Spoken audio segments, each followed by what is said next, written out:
ஆண்டவருடைய வார்த்தையை நம்ம கேட்க தொடர்ந்து அதுக்கு முன்பாக 15வது வசனத்திலிருந்து 18வது வசனம் வரையும் நான் வாசிக்கிறேன். அப்படி வாசிக்கிற பொழுது ஒரு சில வார்த்தைகளை நான் கூட்டி சொல்லுவேன். ஏன்னா எங்க பைபிள்ல இல்லாததெல்லாம் இவர் சொல்றாருன்னு யோசிச்சிடாதீங்க.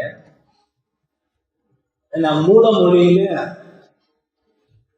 இருந்த சில வார்த்தைகள் இதுல தவறி போயிருக்கு. அழுத்தத்தோடு இருந்த அந்த வார்த்தைகள் இதுல போடப்படவில்லை. அது காரணம் எனக்கு தெரியாது. போட்டுருந்தா நல்லா இருந்திருக்கும். ஒரு வார்த்தை அடிக்கடி வர்றது சரியில்லை அப்படியெல்லாம் நினைச்சு போட்டாங்களோ தெரியாது. ஆனா அது அழுத்தத்தை அதை எடுத்து விடுது. எப்படின்னு பார்த்தா ரோமர் 1வது அதிகாரம் ரோமர் 15வது வசனம். ஆகையா சோ அப்படின்னு ஆங்கிலத்துல வரும். அப்ப இதுக்கு முன்னால சொல்லப்பட்டிருக்கின்ற விஷயங்களுக்கு அந்த விஷயங்களை சொல்லி அதை இறுதியை முடிச்சு ஒரு முடிவான ஒரு வார்த்தை இதுல சொல்றாங்க. நீங்க ஆரம்பத்துல பார்த்தீங்கன்னா பவுல் அப்போஸ்தலன் இந்த ரோமருக்கு அந்த சபைக்கு எழுதி அந்த சபைக்காக ஆண்டவருக்கு நன்றி சொல்றாரு.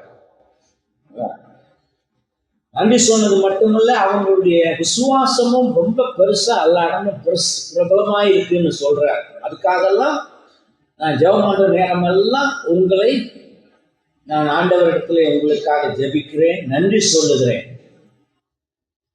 அது மட்டும் இல்லாமல் உங்களை காண்பதற்கு நான் வாஞ்சியோடு இருக்கிறேன் சொல்றார் 11வது வசனம். இதுக்கு முந்தி பவுல் ரோமுக்கு போறதுக்கு எத்தனையோ திட்டம் போட்டும் போறதுக்கு ஆசை இருந்தும் கர்த்தருடைய பராமரிப்பு தடையாக வந்து அவர் சிறப்பிடிச்சு கொண்டு போகப்பட்டு தான் அங்க இறுதியில போய் சேர்ந்தார். ஆகவே 12ல சொல்றார், எந்த விதத்தில் நான் உங்களிடத்தில் வருகிறதுக்கு தேவனுடைய சித்தத்துல எனக்கு நல்ல பிரயாணம் சீக்கிரம் கிடைக்கணும்னு நீங்க வேண்டிக்குங்கன்னு கேட்கிறேன். அப்ப புறஜாதியாரிடத்துல நான் சுவிசேஷத்தை சொல்லி இருக்கிறேன், பலன் கிடைச்சிருக்கு. அதே போல உங்களிடத்திலும் சுவிசேஷத்தை நான் சொல்லி பலன் கிடைக்கணும் அப்படிங்கிறதுக்காக அங்க வர விருப்பத்தோட இருக்கிறேன்னு சொல்றாங்க. ஆகவே இந்த காரணங்களுக்காக நீங்கள் ஜெபம் பண்ணுங்க அப்படின்னு சொல்லிட்டு கிரேக்கருக்கும் மற்ற அந்நியர்களுக்கும் ஞானிகளுக்கும் மூடருக்கும் நான் கடனாளியா இருக்கிறேன் அப்படிதான் பாக்குறாரு. ஆகையினாலே அந்த இதுவரையும் சொன்ன காரணங்களினாலே 15ல சொல்லுகிறார், ரோமாபுரியில் இருக்கிற உங்களுக்கும் என்னால் இயன்ற மட்டும் சுவிசேஷத்தை சொல்ல பிரசங்கிக்க விரும்புகிறேன் அப்படின்னு சொல்லிட்டு அப்படி நான் பிரசங்கத்தை சுவிசேஷத்தை பிரசங்கிக்க எனக்கு அத்தனை ஆவல் இருக்கிறது என்பதனாலே, ஏனெனில் 16வது வசனம் அப்படிதான் ஆரம்பிக்கும். ஏன் சுவிசேஷத்தை எங்களுக்கு பிரசங்கிக்கிற உங்களுக்கு என்ன அந்த அளவுக்கு ஆவலா இருக்கு? அதுக்கு காரணம் சொல்ல போறார். ஏனெனில் கிறிஸ்துவின் சுவிசேஷத்தை குறித்து நான் வெட்கப்பட மாட்டேன். இப்போ இன்னொரு கேள்வி வந்து, ஏன் வெட்கப்பட மாட்டீங்க? அப்ப ஏனெனில் இன்னொரு ஏனெனில் வரணும். அதுக்கு மூல மொழியில இருக்குது, அது மொழிபெயர்க்க தவறு.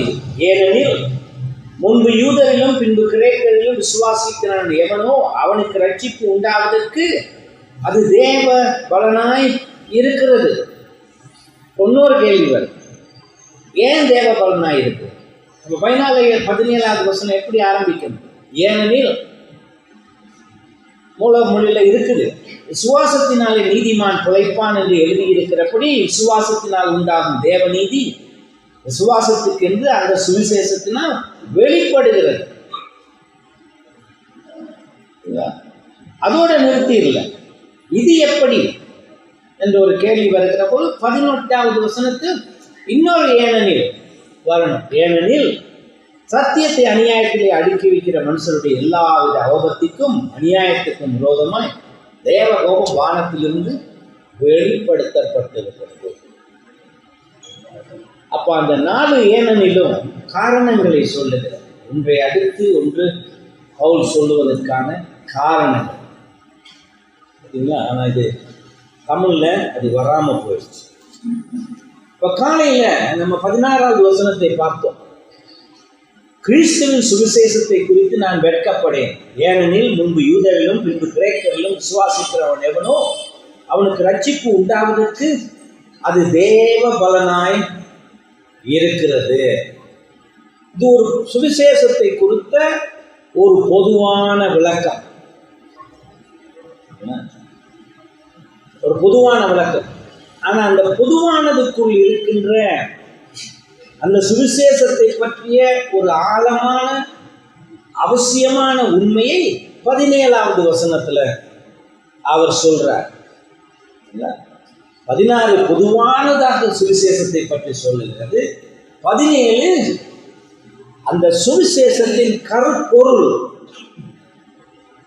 என்னதான் அந்த சுவிசேஷத்தில் அப்படி இருக்கிறது, எந்த வகையில் அந்த சுவிசேஷம் முக்கியமானது, பெரியது, இப்படியெல்லாம் கேட்டா அதுதான் 17வது வசனம் பதில் சொல்லுது.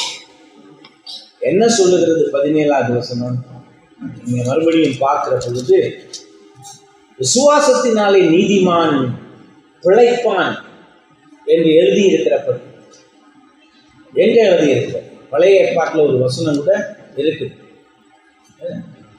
ஆபக்குக்னு, அது இல்லையா, அதுல இருக்குது ஹெபக்குக்னு ஆங்கிலத்தில். விசுவாசத்தினாலே நீதிமான் பிழைப்பான் என்று எழுதியிருக்கிறபடி விசுவாசத்தினாலே உண்டாகின்ற தேவ நீதி விசுவாசத்திற்கு என்று அந்த சுவிசேஷத்தினால் வெளிப்படுத்தப்படுகிறது. விசுவாசத்தினால் உண்டாகின்ற, விசுவாசத்தின் மூலமாக கிடைக்கின்ற தேவ நீதி விசுவாசத்திற்காக அந்த சுவிசேஷத்தினால் வெளிப்படுத்தப்படுகிறது. சுவிசேஷம் தேவ நீதியை வெளிப்படுத்துகிறது. அந்த சுவிசேஷத்தை கேட்டு விசுவாசத்தின் மூலமாக தேவ நீதியை பெற்றுக்கொள்ளுகிறார்கள் பாவிகள். இதுதான் சுருக்கமா. இதுதான் மார்ட்டின் லூத்தரை போட்டு பயங்கரமாக அவருடைய இருதயத்தை வாட்டி எடுத்த வசனங்கள். அதுக்கு காரணம் இருக்கு. அவர் ஏன் அந்த விதத்துல இந்த வசனத்தை பார்த்து அவர் தவித்து போய் இரவு பகலாக இதை சிந்தித்து ஆராய்ந்து படித்ததுக்கெல்லாம் காரணம் என்ன? வரலாறு சொல்லுகிறது. அதுக்கு காரணம் என்ன? லூத்தரனுடைய இருதயத்திலே தேவ நீதியை பற்றி அவர் நினைத்திருந்த காரியம்தான் அதுக்கு காரணம்.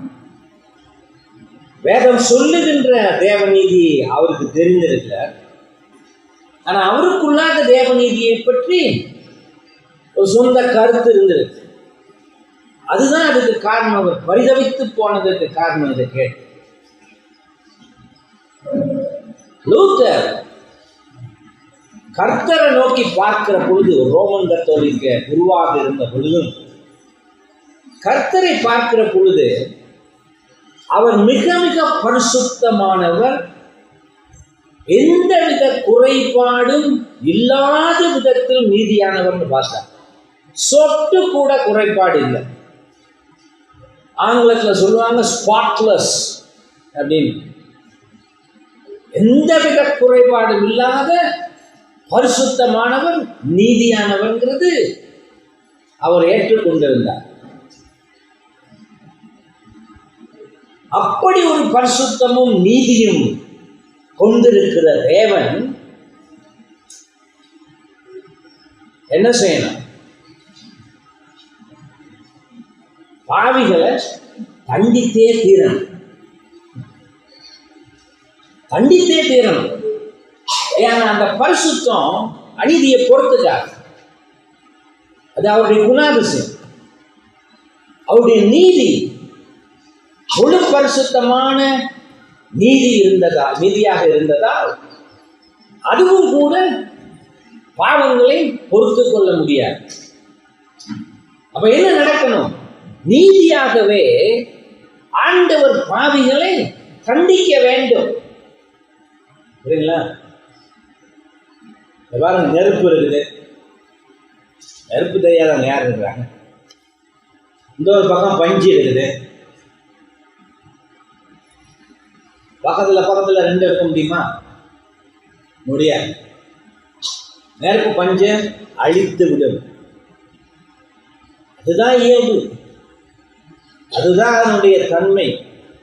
பஞ்சால் நெருப்பை தாங்க முடியாது, நெருப்பால் பஞ்சை அழிக்காமல் இருக்க முடியாது. ஆகவே பரிசுத்தமும் நீதியும் உள்ள தேவன், பாவங்களுக்கு எதிராக இருக்கிற தேவன், பாவங்களையும் பாவிகளையும் எப்படி பொறுத்து கொள்ள முடியும்? அவர்களை அழித்தே தீர வேண்டும். அதுதான் நீதியானது. ஏத்துக்கிறீங்களா? ஏத்துக்கலையா? கஷ்டமா இருக்கா? இங்க பாருங்க, ஆண்டவர் இவ்வளவு நீதியா நம்மளெல்லாம் தொட முடியாத உயரத்தில் இருக்கிற பரிசுத்தமானவராக இருந்து அவர் பாவத்தை ஒன்றும் செய்யாமல் விட்டால் அவர் ஆண்டவராக இருக்க முடியாது.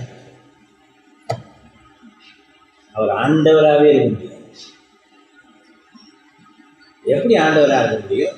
நம்ம அதை பண்ணுவோம். நீதி நீதி நீதி நீதி, பரிசுத்தம் பரிசுத்தம் பரிசுத்தம் பேசுவோமா இல்லையா? எல்லாம் பேச்சோட வாயோடையும் நின்று போயிடும். மற்ற செய்கைகளை எல்லாம் பொறுத்து போக பழகிக்கணுங்க. வீட்டில் மகளோ இதை பண்ணிட்டா அதெல்லாம் பெருசாக எடுத்துக்க கூடாதுங்க. இதெல்லாம் மற்றவனுக்கு தான் போதனை, அறிவுரை எல்லாம் நம்ம எடுத்துக்கிறது. ஏன்? நாம முழு பரிசுத்தமே அடையவும் முடியாது. நம்முடைய குணாதிசயங்கள் மாறும் இயல்புடையது, நிலையானதா இல்லை. ஆண்டவருடைய குணாதிசயங்கள் நிலையானவை, மாறாதவை. நான் மாறாத தேவன்னு மல்கியாவில் சொல்லியிருக்கலையா? அப்ப அப்படி எப்படி அவரால் பொறுத்துக்க முடியும்? லாஜிக்கலா, தத்துவ ரீதியாக, தர்க்க ரீதியாக சிந்தித்து பார்த்தால் ஒரு முழுமையான நீதியும் பரிசுத்தமும் கொண்டவர் பாவத்தை அழித்தே தான் ஆகும்.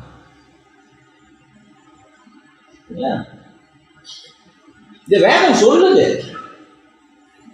மனுஷன் நினைப்பை பத்தி எல்லாம் நம்ம கவலைப்படக்கூடாது. வேதம் என்ன சொல்லுதுன்னு தான் பார்க்கணும். யாத்திராகமம் 34வது வசனம் எடுத்து பார்ப்போம், வாசிச்சு பார்ப்போம். 7வது வசனம் என்ன சொல்லுது? 1000 தலைமுறைக்கும் இரக்கத்தை காக்கிறவர், அக்கிரமத்தையும் மீறுதலையும் பாவத்தையும் மன்னிக்கிறவர், குற்றவாளியை குற்றமற்றவனாக விடாமல் பிதாக்கள் செய்த அக்கிரமத்தை பிள்ளைகளிடத்திலும் பிள்ளைகளுடைய பிள்ளைகளிடத்திலும் 3ஆம் தலைமுறையும் மட்டும் விசாரிக்கிறவர் என்று கூறினார். ஆண்டவர்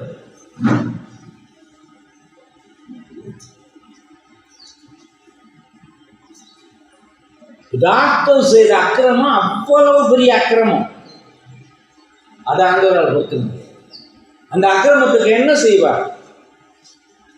அவர் அப்படி செய்தவர்களும் அவருடைய பிள்ளைகளிடத்திலும் பிள்ளைகளுடைய பிள்ளைகளிடத்திலும் 3ஆம் 4ஆம் தலைமுறை வரையும் சும்மா விடமாட்டார்.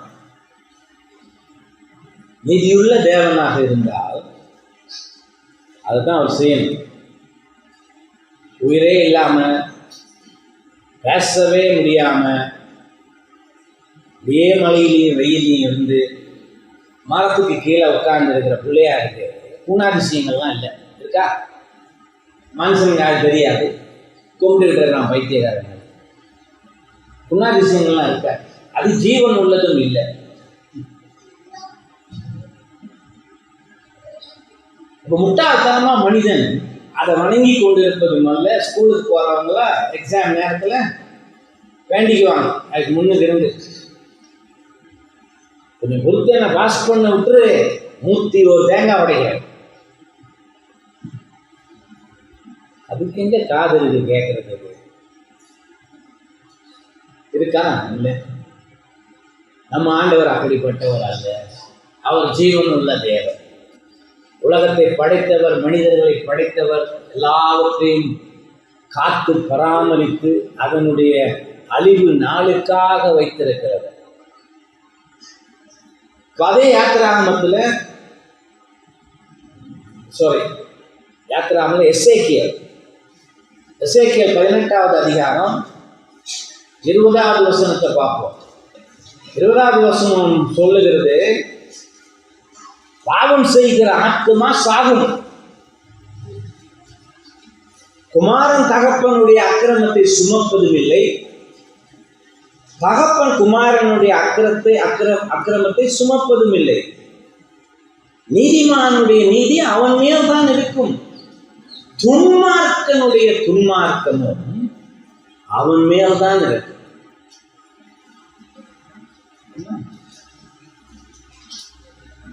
மாற்றிக்க முடியாது. இது ஆண்டவருடைய வார்த்தை சொல்லுகின்ற உண்மை. அதே போல நீங்க ரோமருக்கு வந்து 6வது அதிகாரத்துல 23வது வசனத்தை நம்ம எடுத்து பார்த்தால், பாவத்தின் சம்பளம் மரணம். பாவத்துக்கு அது மட்டும்தான் சம்பளம், கூலி. பாவத்துக்கு கிடைக்கின்ற விளைவு மரணம். தேவனுடைய கிருபை வரமோ நம்முடைய கர்த்தராகிய இயேசு கிறிஸ்துவினால் உண்டாகிய நித்திய ஜீவன். இதெல்லாம் லோத்தருக்கு தெரிஞ்சிருக்கு. லோத்தர் அதை ஏற்றுக்கிறார். நிதியுள்ள தேவன் இப்படிப்பட்ட பாவத்தை தாங்கிக் கொள்ள முடியாது, அவர் அழித்தே தீர வேண்டும். அதனால அவருக்கு பயம் பிடிச்சிருச்சு, பயங்கரமா பயம் பிடிச்சிருச்சு. இந்த உண்மை அவரை வாட்டி வதைத்தது.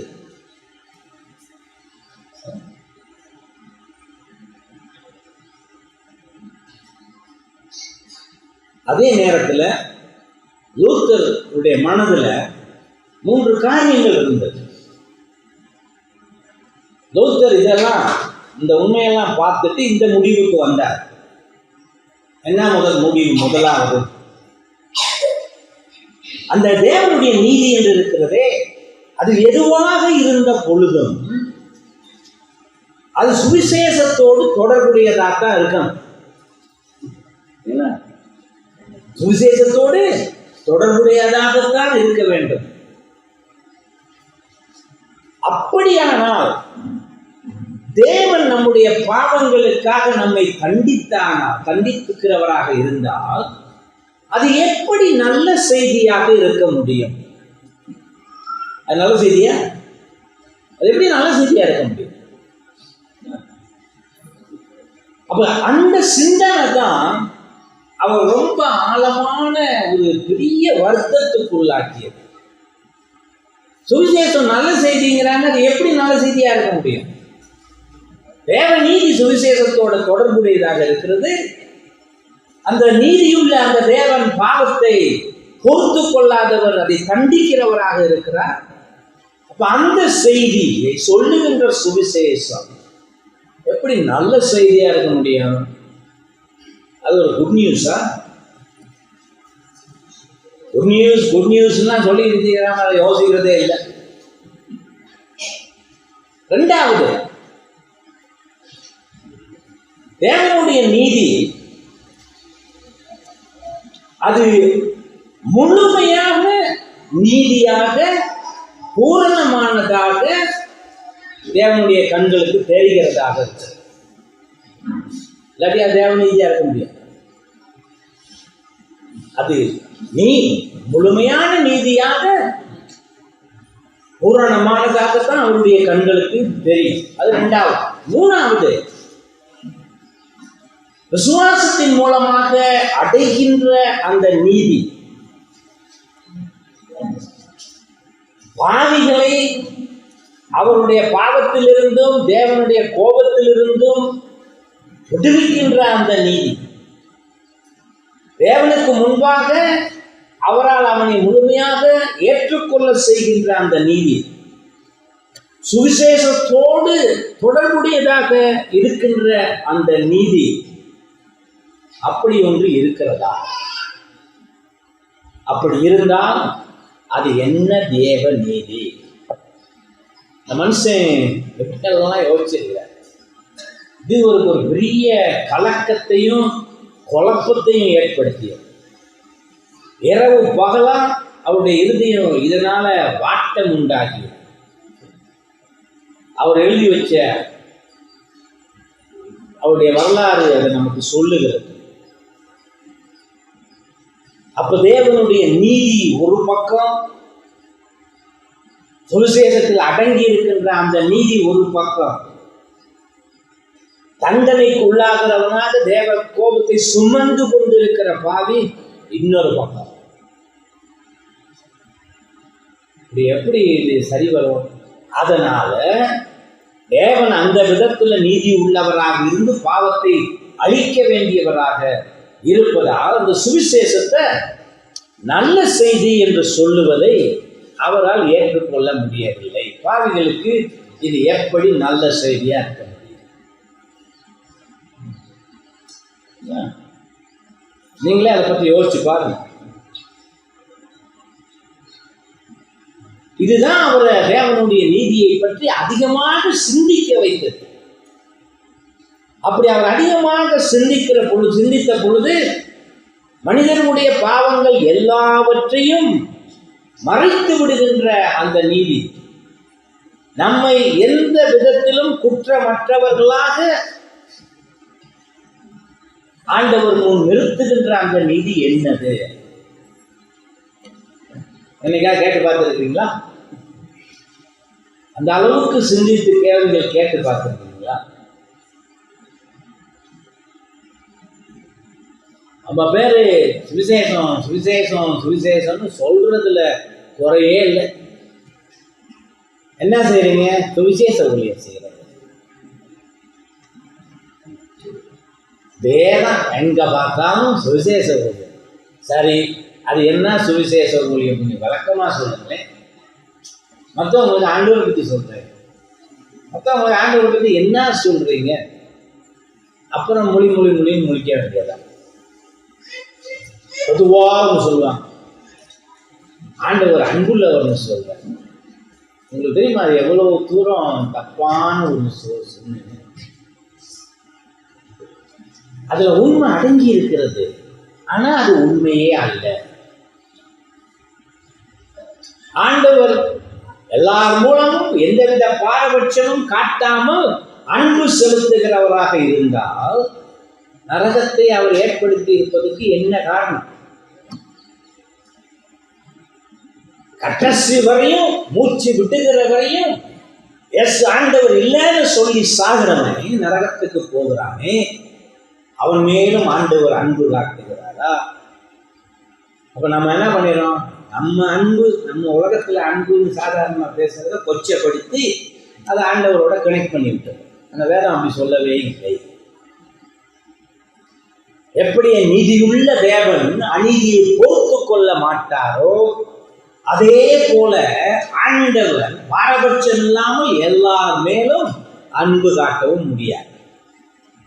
அதெல்லாம் முடியுமாக இருந்தால் அவர் ஆண்டவராக இருக்க முடியாது. நம்ம நிலைக்கு வந்தோம். இதெல்லாம் நம்ம தான் செய்வோம். குற்றங்களை தண்டிக்க மாட்டோம். கண்டிப்போமா? இல்லை. ஜெயிலுக்கு வச்சிருக்கிறோம், போலீஸ் வச்சிருக்கிறோம், கமிஷனர் வச்சிருக்கிறோம். அந்த போலீஸ்காரங்க பிடிச்சி கொண்டு அந்த உள்ளுக்கு போட்டாங்கன்னா கமிஷனருக்கு ஒரு ஃபோன் கால் வருது, அரை மணி நேரத்தில் அவன் வெளியே போயிடலாம்.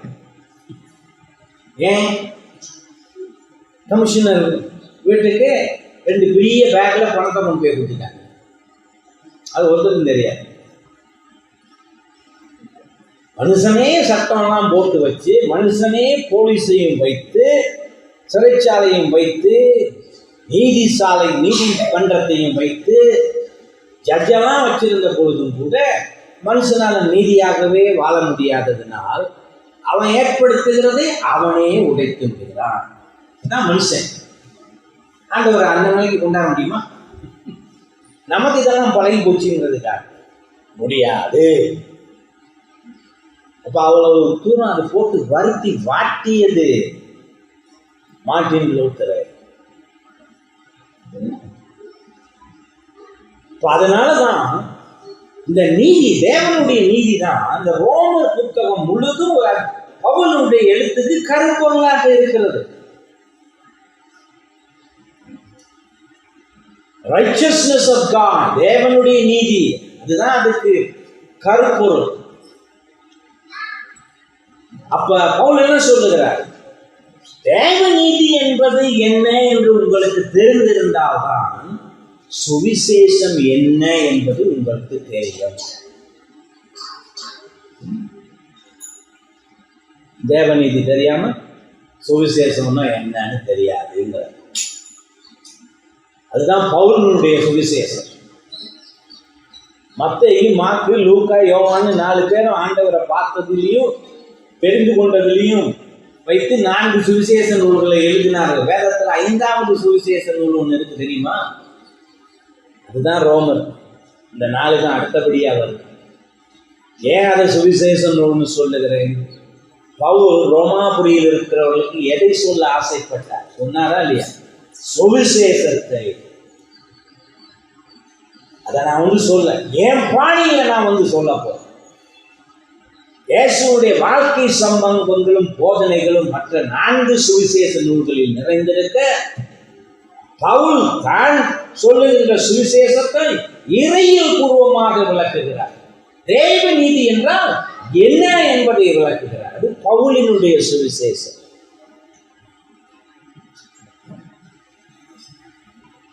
பவுல் சொல்லுகிறார், தேவனுடைய நீதி என்பது வேதத்தின் அடிப்படையில் ஒன்று மட்டுமே இருக்க முடியும். அது என்னது? எந்தவித குறைபாடும் இல்லாத கிறிஸ்துவனுடைய நீதி. தேவனுடைய நீதி தான் கிறிஸ்துவனுடைய நீதி. ஏன்? தேவனுடைய நீதியை நிறைவேற்றியவர் அவருடைய ஒரே குமாரனாகிய இயேசு கிறிஸ்து. தேவனுடைய நீதியை தன் வாழ்க்கையை கொடுத்து, தன்னுடைய வாழ்க்கையை பணயமாக வைத்து, பாவிகளுக்காக சபிக்கப்பட்டு பாவத்தை சுமந்து பூரணமான நீதியை இயேசு கிறிஸ்து நிறைவேற்றினார். அதுதான் சுவிசேஷத்தின் கருப்பொருள். ஆகவே தேவநீதி இன்னொன்று, இயேசு கிறிஸ்துவனுடைய நீதி இன்னொன்று நினைக்க கூடாது. தேவனுடைய நீதியை பாவிகளுக்கு சம்பாதிப்பதற்காக தேவனுடைய ஒரே குமாரன் இந்த உலகத்திலே பிறந்தார். கேள்வி ஒன்று இருக்கு, எப்படி இயேசு கிறிஸ்து நீதியை நமக்காக சம்பாதித்தார் அப்படின்னு கேட்கணும். சொல்லுகிறது அதை பற்றி விளக்கமாக. திருத்துவத்தின் 2வது ஆள் தத்துவமாகிய இயேசு கிறிஸ்து தேவனாகவும் மனிதனாகவும் இருந்து, ஆதாம் மனிதர்களுக்கெல்லாம் முதல் பெற்றோராக இருந்தது போல, அவன் முதலாம் ஆதாமாக இருந்தது போல, இயேசு கிறிஸ்து 2வதாக வந்தார்.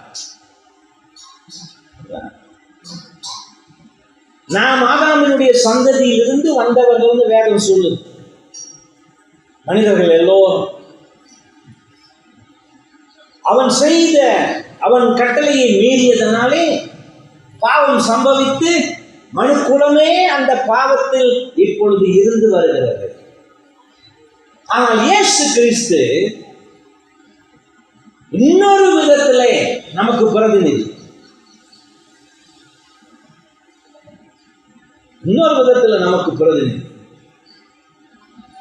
கர்த்தர் முன்பு அவர் பிரதிநிதியாக நிற்கிறார். அவர் தான் அடுத்து வந்த ஆதாம். ஆதாமினால் வந்தது பாவம், இயேசு கிறிஸ்துவினால் வந்தது விடுதலை. ஆதாமால் ஒன்றும் செய்ய முடியவில்லை, கட்டளையை மீறத்தான் முடிந்தது. மனு குலத்தையே அவனோடு பாவம் செய்து, இப்ப அந்த மனு குலத்துக்கு விடுதலை ஆண்டவரிடத்துல இருந்து மட்டும்தான் வர முடியும். அவர் தன்னுடைய ஒரே மகனை பிரதிநிதியாக அனுப்பி வைத்தார். அப்படி அவர் வந்த இயேசு என்ன செய்தார்? அவர் தன்னில் எந்த விதமான பாவமும் இல்லாதவராக, பரிபூரணமாக பாவம் இல்லாதவராக இருந்து,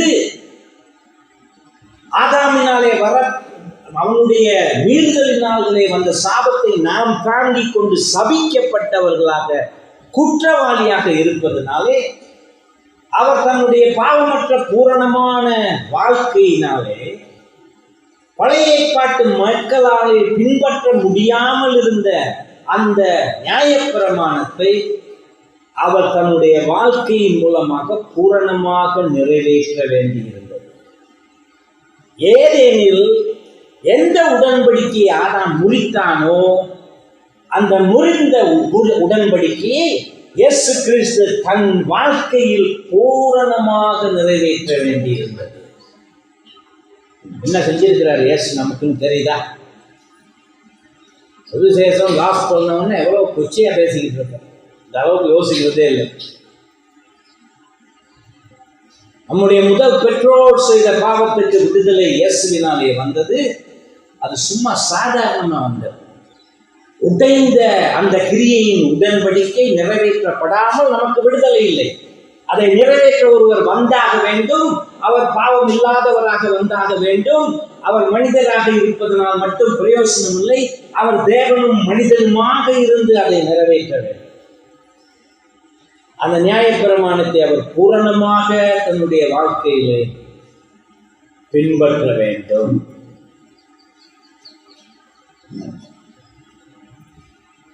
ஏசாயா 42வது அதிகாரத்தில் 21வது வசனம் சொல்லுவதை பார்க்கிறோம்.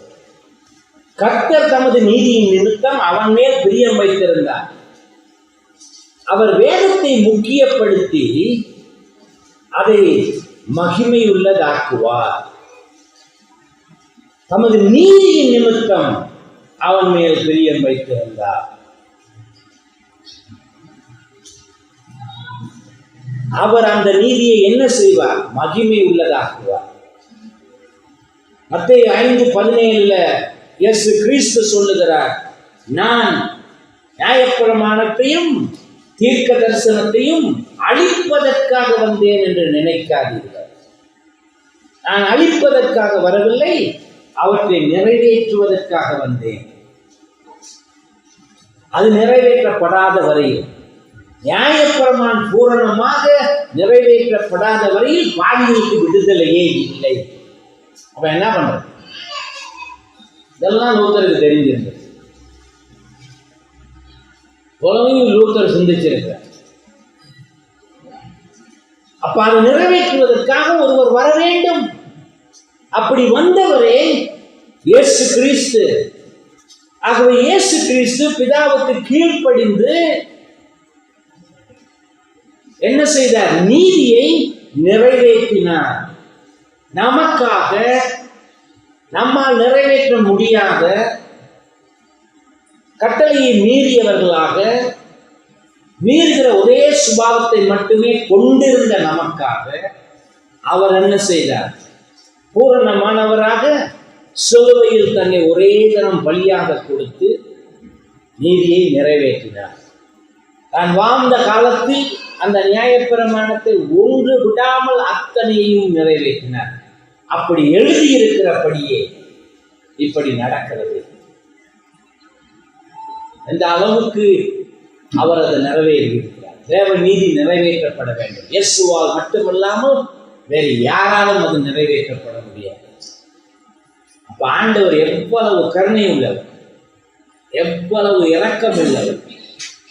தன்னுடைய ஒரே குமாரனை நமக்காக பலி கொடுக்கிற அளவுக்கு இரக்கம் காட்டி இருக்கிறாரா இல்லையா?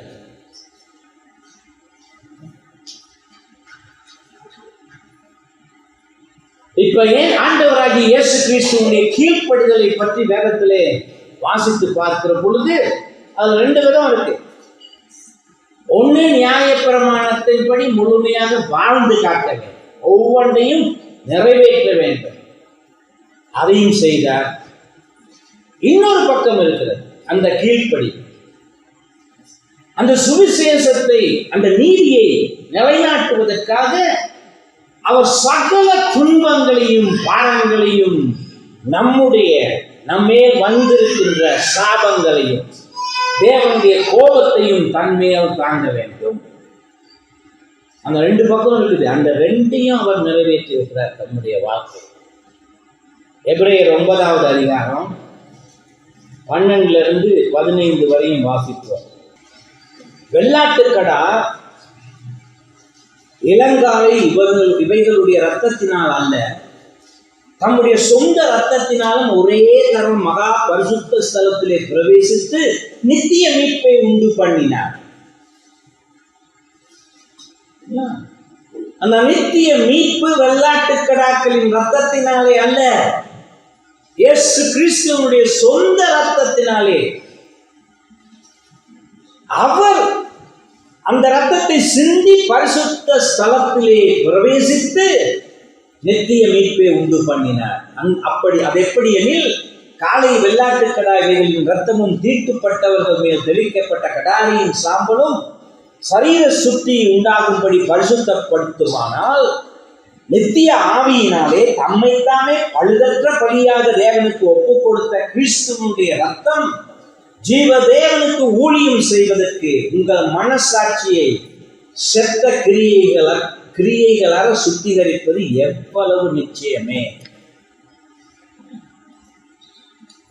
வெறும் வெள்ளாட்டுக்கடா அதெல்லாம் பலி கொடுக்கிறது மேல தற்காலிகமாக ஆண்டவர் கோபமாக இஸ்ரவேலனை பார்த்ததை தள்ளி வச்சார், முழுமையா தள்ளி வைக்கல. அப்படின்னா இயேசு கிறிஸ்து தன்னுடைய ஒரே ரத்தத்தை சிந்தி நிறைவேற்ற வேண்டிய அந்த நீதியை நிறைவேற்றி பரிசுத்த ஸ்தலத்திலே நுழைந்திருக்கிறார் என்றால் அது எந்த அளவுக்கு நம்முடைய பாவங்களை சுத்திகரிக்கும் யோசிப்பார்.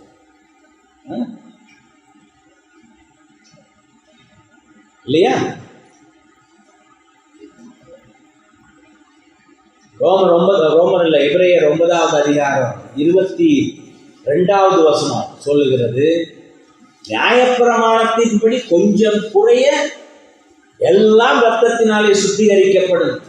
கொஞ்சம் குறைய ரத்தம் சிந்துதல் இல்லாமல் மன்னிப்பு உண்டாகாது. ஒரு ரத்தம் சிந்தியே ஆகணும். அதை செய்தவர் தான் இயேசு கிறிஸ்து. தொடர்ந்து அந்த 9வது அதிகாரத்தில் வாசிக்கிற பொழுது 23வது வசனத்திலிருந்து, ஆதலால் பரலோகத்தில் உள்ளவைகளுக்கு சாயலானவர்கள் இப்படிப்பட்ட பலிகளினாலே சுத்திகரிக்கப்பட வேண்டியதாயிருந்தது. பரலோகத்தில் உள்ளவைகளோ இவைகளிலும் விசேஷித்த பலிகளினாலே சுத்திகரிக்கப்பட வேண்டியது தாமே. அந்தப்படி மெய்யான பரிசுத்த ஸ்தலத்துக்கு அடையாளமான கையினால் செய்யப்பட்டதாயிருக்கிற பரிசுத்த ஸ்தலத்திலே கிறிஸ்துவானவர் பிரவேசியாமல் பரலோகத்தில் தானே இப்பொழுது நமக்காக தேவனுடைய சமூகத்தில் பிரட்சத்தியமாகும்படிக்கு பிரவேசித்திருக்கிறார். பிரதான ஆசாரியன் அந்நிய இரத்தத்தோடு வருஷந்தோறும் பரிசுத்த ஸ்தலத்திற்குள் பிரவேசிக்கிறது போல அவர் அநேகம் தடவை தம்மை பலியிடும்படிக்கு பிரவேசிக்கவில்லை. ஒரு தடவை தான் அவர் நுழைய வேண்டி இருந்தது. ஒரே ஒரு தடவை மட்டுமே. 26வது வசனம் சொல்லுகிறது, அப்படி இருந்ததனால் உலகம் உண்டானது முதற்கொண்டு அவர் அநேகம் தரை பாடுபட வேண்டி இருந்திருக்குமே. அப்படி அல்ல, அவர் தம்மைத்தாமே பலியிடுகிறதுனாலே பாவங்களை நீக்கும் பொருட்டாக இந்த கடைசி காலத்திலே எத்தனை தரம் வெளிப்பட்டார்? ஒரே தடவை வெளிப்பட்டார்.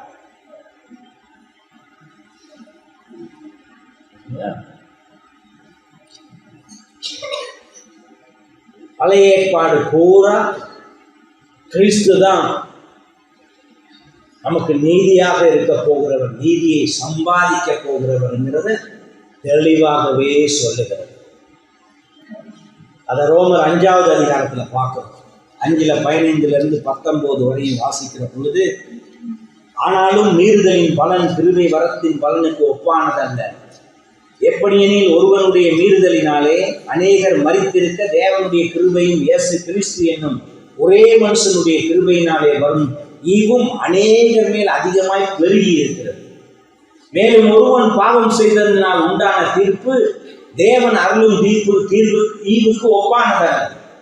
அந்த தீர்ப்பு ஒரே குற்றத்தின் நிமித்தம் ஆக்கினைக்கு ஏதுவாய் இருந்தது. கிருபை வரமோ அநேக குற்றங்களை நீக்கி நீதி விளங்கும் தீர்ப்புக்கு ஏதுவாய் இருக்கிறது.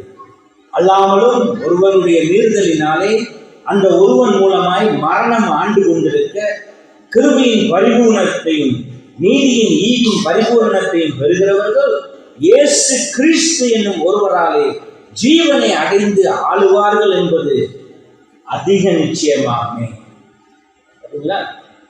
ஆகையால் ஒரே மீறுதலினாலே எல்லா மனுஷருக்கும் ஆக்கினைக்கு ஏதுவான தீர்ப்பு உண்டானது போல் ஒரே நீதியினாலே எல்லா மனுஷருக்கும் ஜீவனை அளிக்கும் நீதிக்கு ஏதுவான தீர்ப்பு உண்டாயிற்று. அன்றியும் ஒரே மனுஷனுடைய கீழ்ப்படியாமையினாலே அநேகர் பாவிகளாக்கப்பட்டது போல ஒருவருடைய கீழ்ப்படிவினாலே அநேகர் நீதிமான்களாக்கப்படுவார்கள். அதான் நீங்க பவுல் ரெண்டையும் ஒப்பிட்டு சொல்றாரா இல்லையா? ஆதாமால் நாம் எல்லோரும் பாவத்திற்கு உட்படுத்தப்பட்டோம்.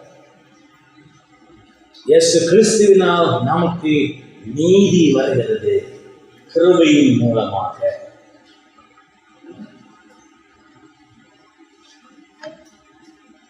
இப்ப 17வது வசனத்துல, ரோமர் 1வது அதிகாரம் 17வது வசனத்துல மறுபடியும் பார்ப்போம். அதில் ஒரு முக்கியமான விஷயம் சொல்லப்படுகிறது.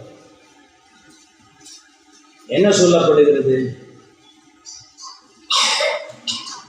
2வது பகுதியில விசுவாசத்தினால் உண்டாகும் தேவ நீதி விசுவாசத்திற்கு என்று அந்த சுவிசேஷத்தினால் வெளிப்படுத்தப்படுகிறது. அப்படிதான் இருக்கும். ஆனா எப்படி இருக்குன்னு தெரியுமா? அந்த சுவிசேஷத்தில் வெளிப்படுத்தப்படுகிறதுன்னு இருக்கு.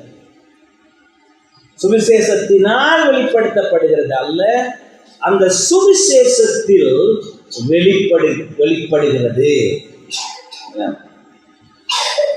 அப்படின்னா என்ன அர்த்தம்? தேவனுடைய நீதி சுவிசேஷத்தில் அடங்கி இருக்கிறது. தேவனுடைய நீதி சுவிசேஷத்தின் மூலம் வெளிப்படுகிறது. அப்ப சுவிசேஷம் என்றால் என்ன? அது கிறிஸ்துவனுடைய நீதியின் வெளிப்படுத்தல். அதை சுவிசேஷம் தான் காட்டுகிறது. கிரேக்க மொழியில அந்த வெளிப்படுத்தல் என்ற அந்த வார்த்தை அங்க தற்காலத்துல ஒரு நிகழ்காலத்துல ஒரு இலக்கணத்துல நிகழ்காலத்துல காட்டப்படுகிறது. ஆகவே எப்பெல்லாம் சுவிசேஷம் பிரசங்கிக்கப்படுகிறதோ அந்த சுவிசேஷம் நீதியாகவும் தேவ நீதியை காட்டும்படியாகவும் உண்மையாக பிரசங்கிக்கப்படுகிறதோ, அப்படி பிரசங்கிக்கப்படுகிற பொழுது ரட்சிப்புக்கான பாதை மக்கள் கேட்கும்படியாக அவர்கள் கண்களுக்கு முன் திறந்து வைக்கப்படுகிறது. உங்களுக்கு தெரியுதா ஏன் சுவிசேஷம் பிரசங்கிக்கப்படுவது அவசியம்? எதற்காக சுவிசேஷம் பிரசங்கிக்கப்படும்? சுவிசேஷம் சுவிசேஷமாக பிரசங்கிக்கப்படாவிட்டால் தேவ நீதியை பாவிகள் அறிந்து கொள்வதற்கு வழி இல்லை. தேவ நீதியை விலக்கி வைக்காத சுவிசேஷம் அது சுவிசேஷம் அல்ல. நீங்க போலித்தனமா சுவிசேஷம் பிரசங்கிக்கிறோம்னு சொல்லி நீங்க எல்லாம் ஆண்டவர்கிட்ட வாங்க, இப்படி வந்தீங்கன்னா உங்களை அவர் நல்ல சுகமாகவும் சந்தோஷமாகவும் பணக்காரர்களாகவும் வாழ்க்கையில் எந்த விதமான குறைபாடு இல்லாதவர்களாகவும் செய்வார். அதான் சுவிசேஷம். எவ்வளவு கொச்சையா இருக்குல்ல? இந்த பொய்யை கேட்டு எல்லாம் போறாங்க. ஒருத்தனும் குணப்பட்டதா? நான் பிரசங்கம் பண்ணதை தவிர ஒருத்தனும் பணக்காரனா இல்லை. அவன் ஆவுடிக்காக ஓட்டுறான், நம்ம அங்கோன்னு உட்கார்ந்து இருக்கிறோம் ஓட்டர் சைக்கிள். உண்மையா இல்லையா? அவன் போடுற கோட்டு என்ன, சூட் என்ன? ஆனா ஒருத்தனுக்காக மூளையிலேயே அவன் சொல்ற வார்த்தைக்கும் அவன் வாழ்க்கைக்கும் தொடர்பு இல்லையேன்னு பார்த்து இவன் பொய் சொல்றான்னு சொல்லி விலகி போறதுக்கு ஒருத்தனுக்கு மூளை இல்லை. இயேசு உங்களை இந்த உலகத்துல சுகமா வாழ வைக்கிறதுக்காக வரல.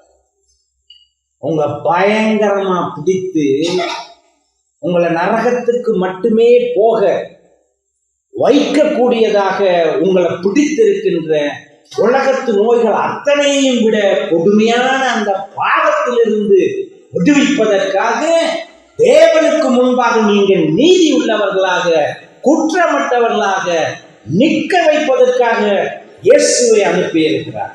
எது வேணும்? சாப்பாடு, ஒரு நல்ல காரு, இருக்கிற நோய் போறது வேணுமா? ஏன்னா அதெல்லாம் இருந்து நீ செத்து நரகத்துக்கு தான் போக போற.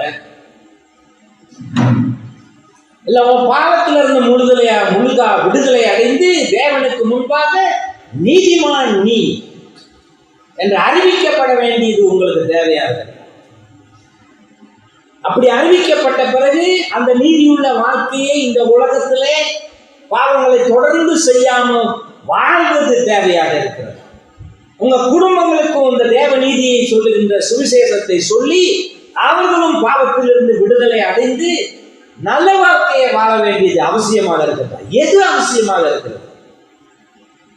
ஏனென்றால் இந்த சுவிசேஷம் தான் தேவ நீதியை கிறிஸ்துவுக்குள்ளாக வெளிப்படுத்துகிறது. கிறிஸ்துவின் நீதியை பாவிகளுக்காக சுவிசேஷம் வெளிப்படுத்துகிறது. அதனால சபை பிரசங்கம் பண்றேன் உளறிட்டு இருக்க.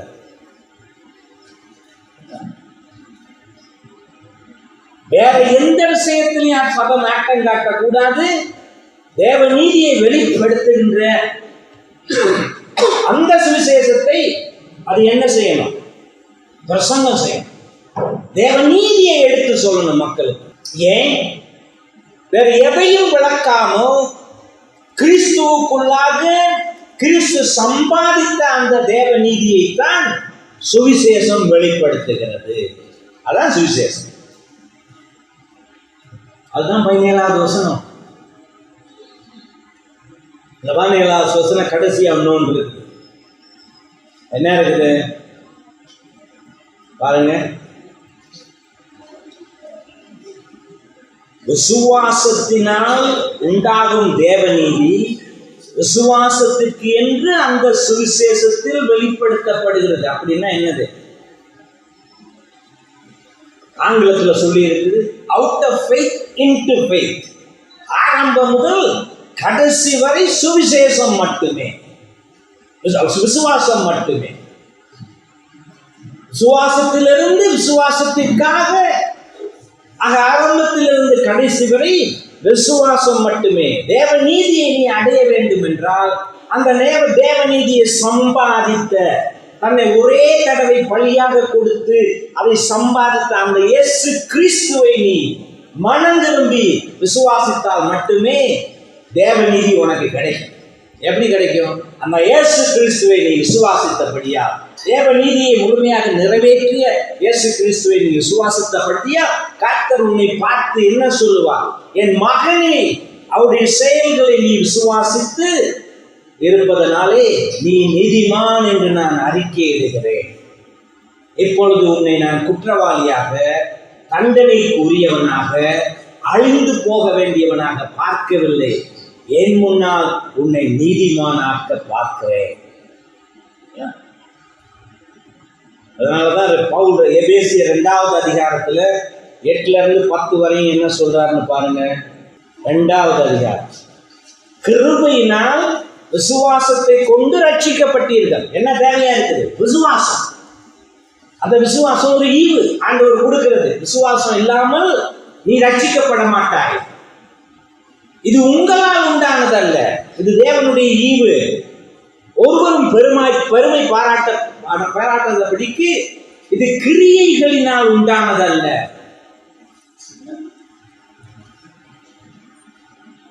அது இலவசமாக கிருபையினாலே ஆண்டவரிடத்திலிருந்து நமக்கு கிடைப்பது விசுவாசம். அந்த விசுவாசமாகிய கருவியை பெற்று நாம் இயேசுவை நம்முடைய ரட்சிப்புக்காக விசுவாசிக்கிறோம். கிருபையும் விசுவாசம், அதுதான் தேவை. அதுதாங்க சுவிசேஷம். இதுதான் சுவிசேஷம். போலி சுவிசேஷத்துக்கும் வேதம் விளக்குகின்ற சுவிசேஷத்துக்கும் வித்தியாசம் தெரியுதா? வேதத்தின் சுவிசேஷம் கிறிஸ்து நமக்காக சம்பாதித்த தேவ நீதியை சொல்லுகிறது. போலி சுவிசேஷம் போலி வாக்குறுதிகளை தந்து அதை சொல்லுகிறவன் பணக்காரனாவதற்கு பயன்படுகிறது. கிறிஸ்துவை பிரசங்கிக்காத, கிறிஸ்துவனுடைய வாழ்க்கையை, அவருடைய மரணத்தை, அந்த வாழ்க்கையினாலும் மரணத்தினாலும் அவர் நிறைவேற்றிய தேவ நீதியை விளக்காத சுவிசேஷம் சுவிசேஷமே அல்ல. பாவிகளுக்கு இன்றைக்கு தேவை தேவ நீதியை கிறிஸ்து சம்பாதித்திருக்கிறார் என்ற செய்தி. அதுதான் நல்ல செய்தி. அதனால்தான் மார்ட்டின் லூத்தருக்கு பெரிய குழப்பமாயிடுச்சு. ஏன்னா அவருக்கு தெரியும் தேவ நீதி சமாதானப்படுத்தப்பட வேண்டும், இல்லாவிட்டால் பாவிகளுக்கு ஜீவன் இருக்காது. அதற்காக இயேசு அனுப்பப்பட்டிருக்கிறார், நீதியை சம்பாதித்திருக்கிறார். அதன் காரணமாகத்தான் அந்த இயேசு கிறிஸ்துவின் மேல் விசுவாசம் வைப்பவர்களுக்கு அவர்களை பார்த்து இனிமேல் தேவ கோபம் உன்மேல் வராது, அதை இயேசு தன்மேல் ஏற்றுக்கொண்டிருக்கிறார். நீ அவரை விசுவாசித்திருப்பதனாலே உனக்கு இப்பொழுது விடுதலை, உன்னை குற்றவாளியாக நான் பார்க்கவில்லை, நீதிமானாக பார்க்கிறேன்னு சொல்றார். எத்தனை பேருக்கு உங்களுக்கு அந்த அனுபவம் கிடைச்சிருக்கு? இயேசு கிறிஸ்து தன்னுடைய இரத்தத்தினாலே உங்களை முழுமையாக சுத்திகரித்து கர்த்தருக்கு முன்பாக நீதியுள்ளவனாக, நீதிமானாக தென்படும்படியாக செய்திருக்கிறார்ங்கிற ஒரு நம்பிக்கை இருக்கார். அந்த விசுவாசத்தினால் அடைந்த அந்த கிருபையினாலே இப்ப நம்ம 10 கட்டளைகளை வாழ்க்கையில பரிசுத்த ஆவியினுடைய துணையோடு பின்பற்றி வாழ முடிகிறதுங்கிறது தெரிகிறதா?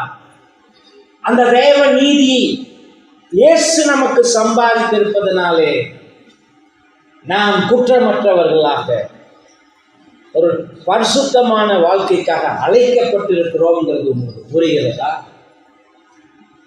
இல்லை இதெல்லாம் அனுபவத்தை அடையாமல் தொடர்ந்தும் பாவிகளாக கோளாறுள்ள சிந்தனையோடு வாழ்ந்து கொண்டிருக்கிறீங்களா?